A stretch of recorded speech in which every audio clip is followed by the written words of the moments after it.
I'm Eleanor Whitmore. I'm 42 years old, and I've spent the last 15 years building a career in nonprofit leadership, quietly, efficiently, and without expecting applause. I'm single, live alone in a small but comfortable house, and for most of my life, I've been the kind of person who shows up, works hard, and keeps her peace. Until my sister decided to remind me that none of that mattered. I stood in Victoria's gleaming kitchen, the cream envelope trembling in my hand. My voice shook slightly as I tried to explain. The Humanitarian Leadership Award, 15 years of quiet work finally recognized. She barely glanced up from her phone, her perfectly manicured nails still scrolling. "We don't have time for stupid awards," she said, her tone flat and bored. Across the room, her husband Marcus let out a sharp laugh from the leather couch.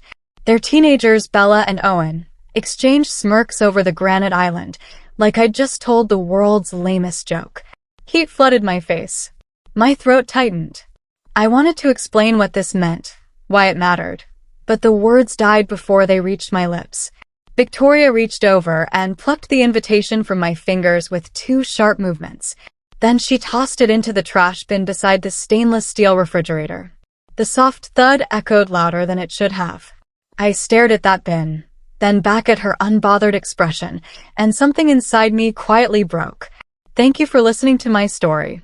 I'd love to know where you're watching from. Drop a comment below. If this story resonated with you, please subscribe, like, and hit the bell so you never miss the next one. Every share helps these stories reach someone who needs to hear them. Let's keep the conversation going. That night, I sat alone in my small living room, replaying her words on an endless loop. My laptop glowed in the dim light as I reread the email for the 10th time. The Humanitarian Leadership Award wasn't just a trophy and polite clapping. It came with a $50,000 innovation grant and an invitation to join the Global Humanitarian Council, a board that shaped policy across 12 countries. Organizations I'd only dreamed of partnering with were suddenly reaching out. Ambassadors would attend. Foundation directors. Media coverage that could open doors I'd been knocking on for years. 15 years I'd spent managing the River Valley Community Center, building programs that fed 3,000 families monthly, creating safe spaces for homeless youth. All of it dismissed in 4 words. She saw a piece of cardstock. I saw my entire life's work reduced to garbage. I closed the laptop slowly and looked around my modest house. Nothing fancy. Nothing perfect. But real. I decided then I wouldn't correct her. Let her think it was meaningless. Let her discover the truth herself. This wasn't new. Victoria had always been this way. Growing up, she was the shining star, debate team captain, prom queen, early acceptance to business school with scholarships. I was the quiet one who volunteered at animal shelters on weekends and tutored struggling kids after school. Mom and Dad loved us equally, but Victoria commanded attention without even trying. At family dinners, she'd dominate conversations with stories about corporate promotions and business deals while I'd mention grant applications, and within minutes the spotlight returned to her. When I got engaged at 26, she announced her wedding date 2 months before mine, pulling all the family focus and resources her way. My engagement fell apart 6 months later. She never asked why. When I started my nonprofit career, she'd joke about my charity phase like it was a hobby I'd eventually outgrow for a real job. Birthdays passed with generic cards, if I was lucky. I stopped expecting her at important moments. I learned to celebrate victories alone, to find validation from within. But some foolish part of me kept hoping. That invitation was supposed to change things. The ceremony took place at the Grand Riverside Hotel on a Thursday evening. I walked in alone, wearing a simple navy dress I'd owned for years, clutching my small purse tight. Crystal chandeliers sparkled overhead. Round tables filled with people in elegant suits and gowns surrounded a polished stage. No families sat at my table. No proud parents. No sister taking photos. Just me and 7 strangers who worked in humanitarian fields across the state. When they called my name, I stood on shaking legs and walked to that stage. The room rose. Every single person stood and applauded. The sound washed over me like a wave I hadn't known I needed. The presenter, Ambassador Christoph, shook my hand firmly and spoke into the microphone about my 15 years of transformative community impact. He listed programs I'd built from nothing, Lives changed, families fed. My throat burned with emotion I'd been holding back for weeks. As I accepted the glass plaque, something shifted deep inside me. This moment mattered. Victoria's absence didn't erase that. The applause continued as I stepped off stage. At the private reception afterward, I stood near the dessert table, still processing everything. A woman in a burgundy suit approached with a warm smile. "Ms. Whitmore, I'm Diane Holloway, chair of the National Nonprofit Alliance Board." My heart skipped. I'd heard her name for years. She controlled funding streams that shaped entire sectors. She gestured to a quiet corner, and we moved away from the crowd. Her voice dropped low. "Your work at River Valley is exactly what we need on our executive council. We're expanding our youth initiative nationwide, and we want you to lead the pilot program. It comes with a $200,000 annual budget, full decision-making authority, and a 3-year contract." My breath caught. This wasn't just recognition. This was a career-defining opportunity that would multiply my impact exponentially. I looked into her steady eyes and felt certainty settle in my chest. "I accept," I said quietly. She smiled wider. "Don't announce it yet. We'll formalize everything next week." I nodded, already knowing I wouldn't tell Victoria. Not yet. Maybe not ever. 5 days later, Victoria hosted one of her elaborate family dinners. I arrived to find the dining room table set with her expensive china and fresh flowers. Mom and Dad sat at one end, my aunt and uncle across from them. Victoria held court at the head, Marcus beside her looking tense. Throughout dinner, she dominated every conversation, talking about her stable life and how grateful she was for her family's success. Then her tone shifted. She mentioned Marcus's company facing unexpected difficulties, how tough the economy was, how important it was for family to support each other during hard times. Her eyes kept sliding toward me with pointed looks I couldn't miss. She laughed too brightly and squeezed Marcus's hand. "We're fine, of course, but you never know when you might need help, right?" The question hung in the air. Mom and Dad nodded sympathetically. My aunt murmured agreement. I cut my chicken carefully and took a small bite, meeting nobody's eyes. Victoria watched me, waiting for me to offer something, to step into the trap. Instead, I smiled softly and said nothing at all. After dinner, Victoria cornered me near the coat closet, her voice suddenly sweet as honey. "Hey, can we talk for a second?" She led me into her home office and closed the door. Her expression shifted to fake concern, eyebrows drawn together. "Marcus and I are going through a rough patch financially. Nothing major, just temporary cash flow issues. I was hoping you could co-sign a business loan for us, just $20,000, very short term." She said it like it was nothing, like asking to borrow a cup of sugar. I looked at her carefully and spoke gently but firmly. "I can't do that, Victoria. I'm sorry." Her face changed instantly. The sweetness vanished, replaced by something hard and cold. "You can't or you won't," she snapped. I held her gaze. "I won't. It wouldn't be appropriate." Her jaw tightened. She stepped closer, voice dropping to a harsh whisper. "So that's how it is? I've been there for you your whole life, and when I need one thing, you turn your back on me." The accusation stung, but I kept my voice steady. "That's not fair and you know it." She pointed at the door. "You're being selfish." I should have known.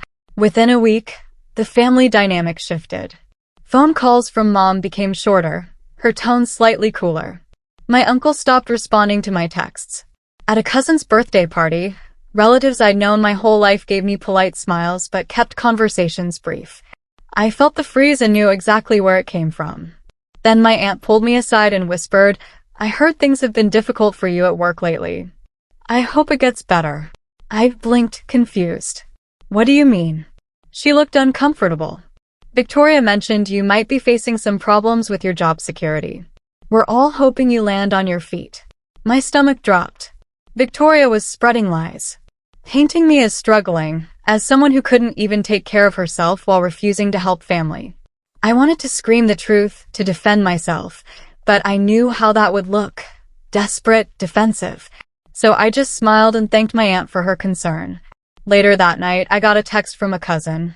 "Heard you failed to secure funding this year. Tough break."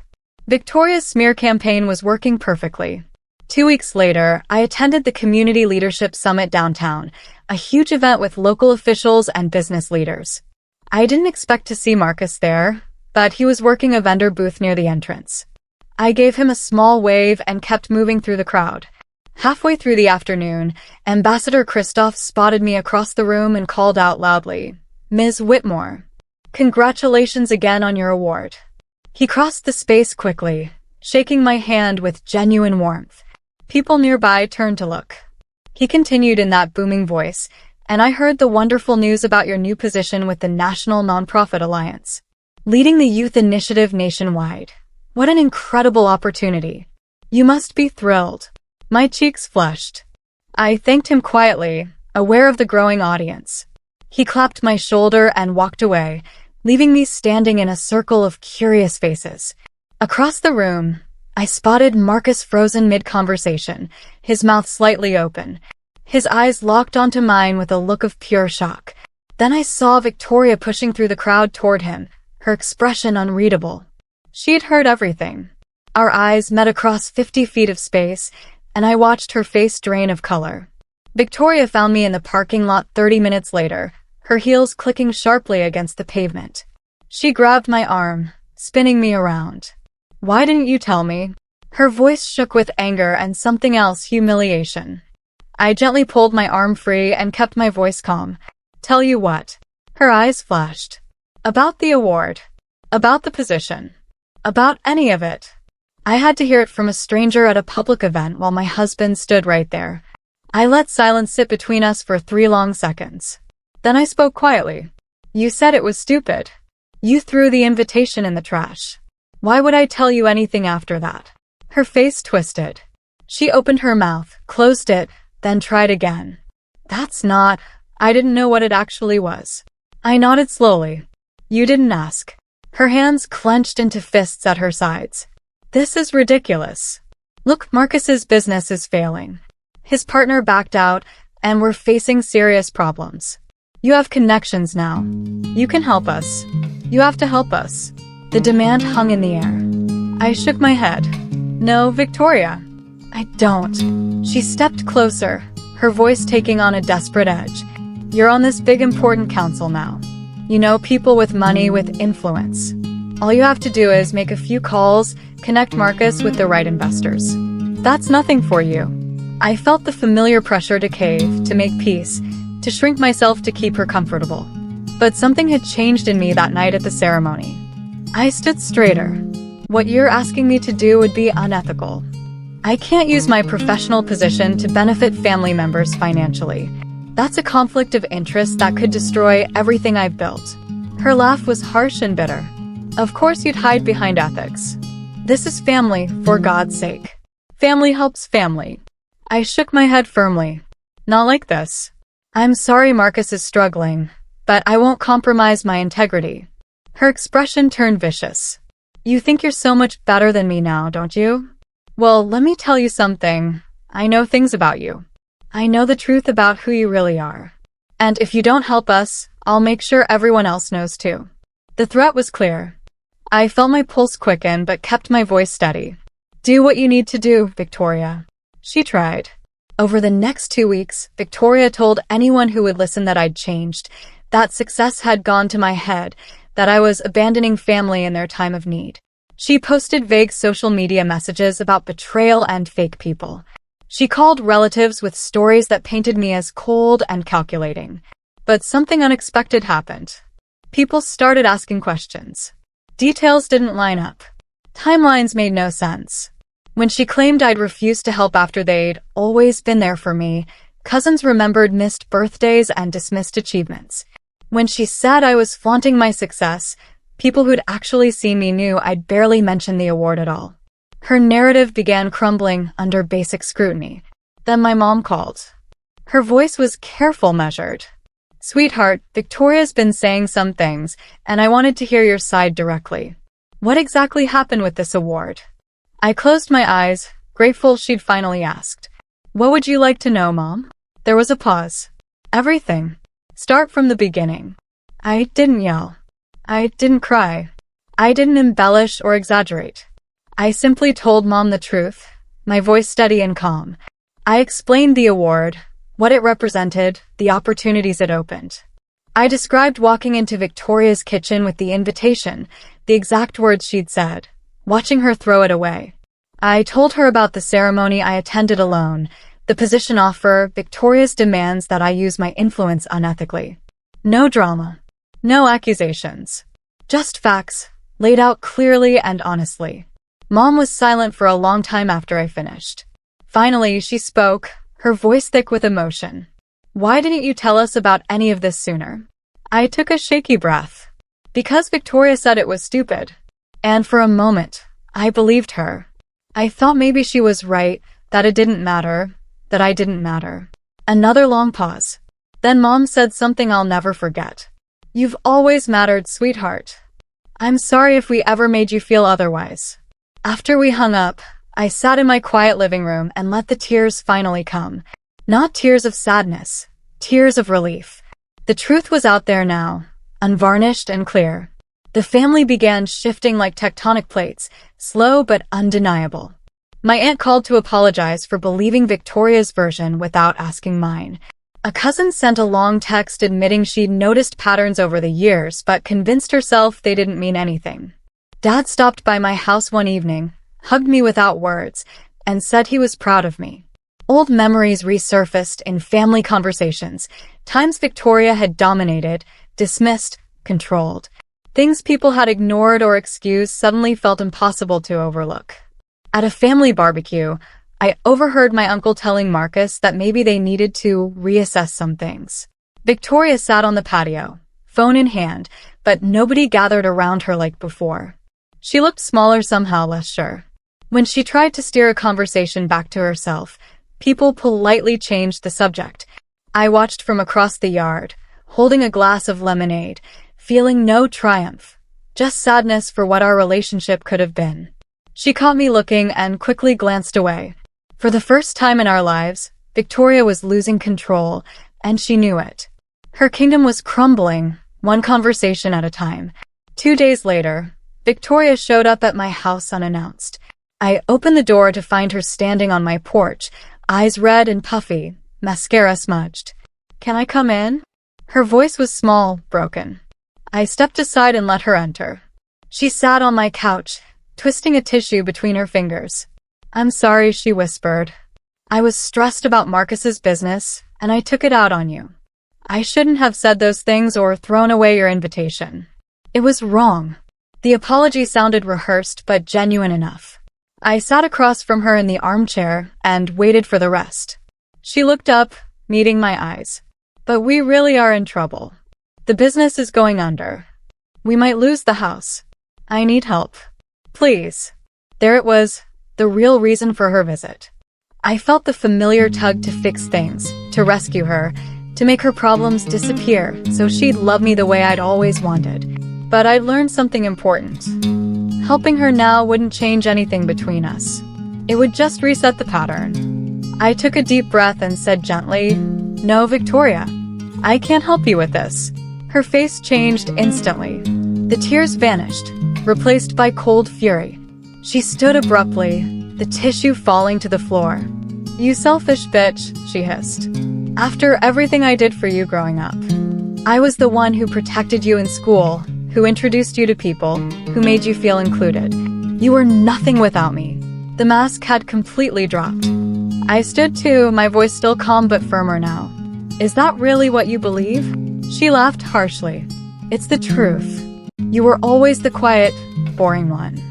I gave you a place in this family. And now that you have one little award and one little job promotion, you think you're too good for us? You need to remember your place." Something snapped inside me, not in anger, but in clarity. I'd spent years shrinking to fit her narrative, accepting her version of reality because challenging it seemed too hard. But I was done. I stepped forward, my voice steady and strong. "No, Victoria. I don't need to remember anything except who I actually am. And I'm finally ready to tell you exactly what I will and will not accept anymore." I kept my voice level, each word deliberate. "I will no longer accept being dismissed, mocked, or treated like I'm less than you. I will not compromise my ethics or my career to solve problems you created. I will not let you rewrite history to make yourself the hero and me the villain. I love you because you're my sister, but love doesn't mean tolerating contempt. Victoria's face flushed red. You can't talk to me like this.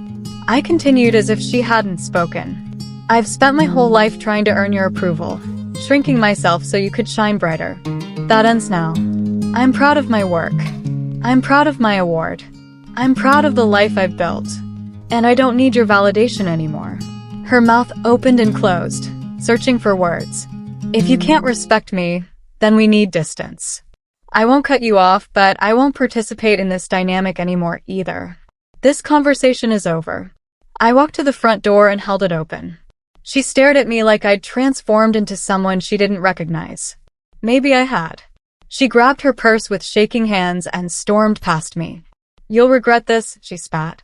I closed the door quietly behind her and leaned against it, heart pounding. But I felt lighter than I had in years. Word of my new position spread through the local community like ripples in water. Not viral, not headline news. Just steady, respectable recognition. The newspaper ran a feature on the National Nonprofit Alliance's youth initiative, with my photo and a quote. Local organizations reached out for partnerships. I received invitations to speak at conferences, to join advisory boards, to consult on programs. My phone buzzed with congratulatory messages from colleagues and old friends. The mayor's office called asking if I'd serve on a task force addressing homelessness. At the grocery store, the owner thanked me for the work I'd done with his nephew years ago. At coffee shops, strangers recognized my name from articles. My calendar filled with meetings that mattered, conversations that led to real change. Nothing flashy. Nothing loud. Just my name carrying weight in the circles that counted. Then one morning, I ran into my cousin at the pharmacy. She hugged me tight and whispered, Victoria just found out about everything yesterday. She's been calling people all day, but nobody's really listening anymore. I nodded slowly, feeling a strange mix of sadness and peace. She'd heard about it last, from strangers, just like I'd experienced so many times before. 3 weeks later, Marcus's business collapsed completely. The partner who'd backed out filed a lawsuit claiming mismanagement. Creditors started calling. The bank threatened foreclosure on their house. None of it happened because of me. It happened because of choices they'd made, risky investments, poor planning, ignored warnings. I heard about it through family channels, each update more dire than the last. They were losing everything, and there was no rescue coming. Not from me. Not from anyone. Then late one night, my phone rang. Victoria's name lit up the screen. I stared at it for 3 rings before answering. Hello. Her voice came through broken and desperate, raw with tears. We're going to lose the house. The kids' college funds are gone.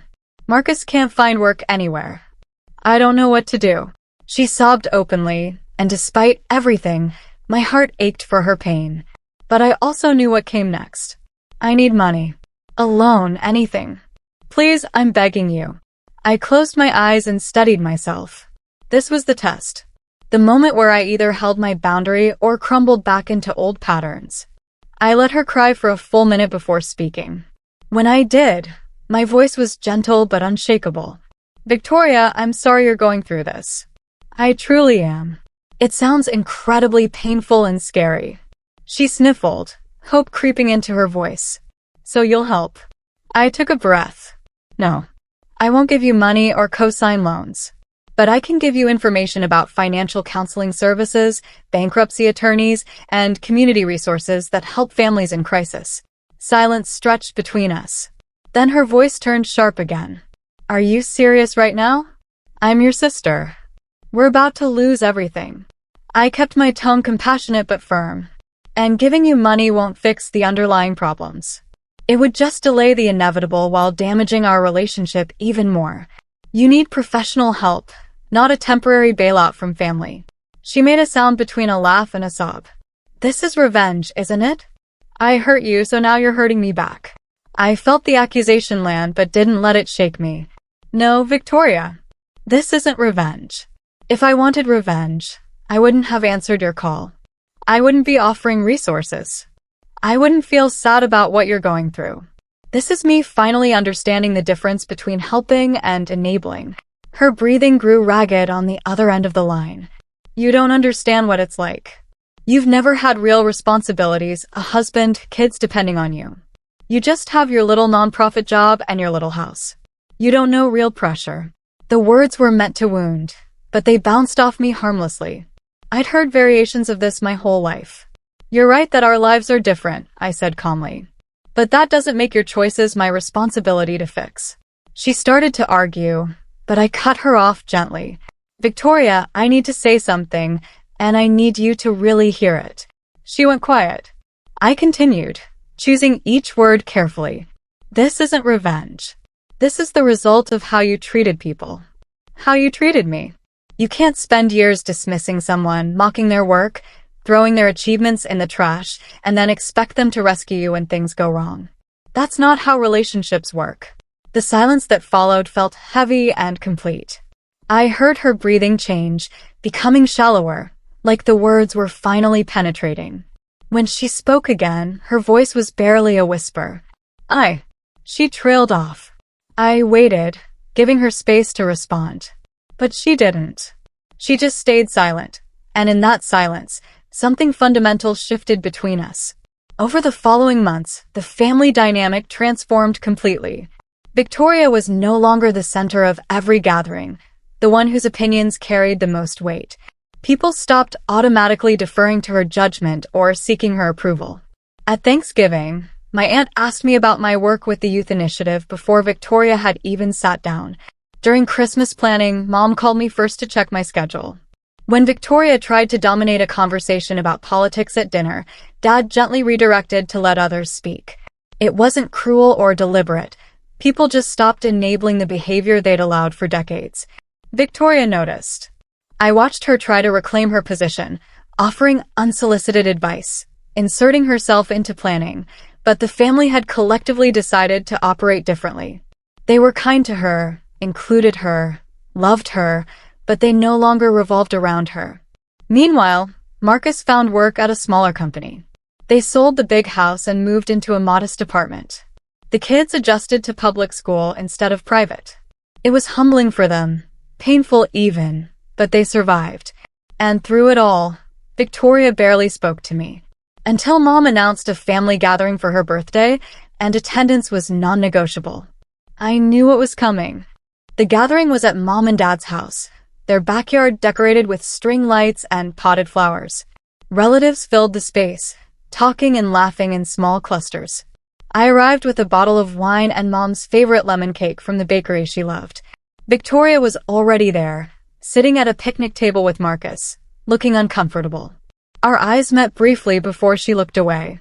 I joined a conversation with my uncle about local development projects. Halfway through explaining a new initiative, Ambassador Christoph's name came up. He was consulting on the project. My cousin overheard and said loudly, "Oh, you work with him now, right? On that national thing." Everyone nearby turned to listen. I nodded, trying to keep it casual, but my aunt pressed for details. So I explained, briefly and modestly, about the youth initiative and the expansion plans. People asked genuine questions, expressed real interest. Across the yard, I saw Victoria sitting perfectly still, ignored by the group around her. Nobody was mocking me this time. Nobody was rolling their eyes or changing the subject. When I finished talking, my cousin raised her glass. To success that actually matters. Others joined the toast. Victoria's face was unreadable, but her eyes looked defeated and empty. As the evening wound down, Victoria approached me near the dessert table. The yard had mostly cleared, just a few relatives left chatting quietly. She stood beside me for a long moment, saying nothing, her hands wrapped around an empty cup. Finally, she spoke, her voice hollowed out and tired. I didn't think it mattered. I turned to look at her. She wasn't angry anymore. She wasn't defensive or making excuses. She just looked empty, lost. I waited for her to continue. Your award. Your work. Any of it. I genuinely didn't think it mattered because it wasn't what I valued. And I realized now that was the problem. She met my eyes and I saw something I'd never seen before, genuine remorse mixed with confusion about who she'd become. I spent so long being the center of everything that I forgot other people had their own centers, their own achievements, their own worth. I felt my throat tighten. This was the closest to real acknowledgement I'd ever gotten from her. I spoke softly. It mattered to me. That's what you never understood. It didn't have to matter to you, but you couldn't let it matter to me either. She nodded slowly, tears forming. I know. And I'm sorry. I believed her this time. But I also knew sorry didn't erase years of patterns or rebuild trust instantly. So I simply said, thank you for saying that. Then I walked away, leaving her standing there. Not out of cruelty, but because I'd finally learned that choosing myself wasn't selfish. It was necessary. Months have passed since that gathering.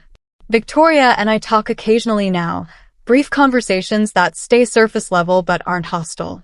She's working on herself, or so Mom says. I hope that's true. Our relationship will probably never be what I once wanted it to be, and I've made peace with that. Some people can't give you what you need, no matter how much you love them. The award sits on my bookshelf, the glass plaque catching afternoon light. But it's not the award that changed me. It was the moment I realized my worth didn't depend on anyone else's recognition, especially not my sister's. The National Nonprofit Alliance work has expanded beyond anything I imagined. We've launched programs in 8 states, helping thousands of kids access resources they desperately needed. I still live in my small house, still drive my practical car, still show up quietly and work hard. But now I do it knowing that silence isn't weakness and choosing myself isn't selfish. Victoria once said I was nothing without her. Turns out, I was always something. I just needed to believe it myself. That belief, not the award, not the recognition, not the vindication, that's what finally set me free. And that's the real victory worth celebrating.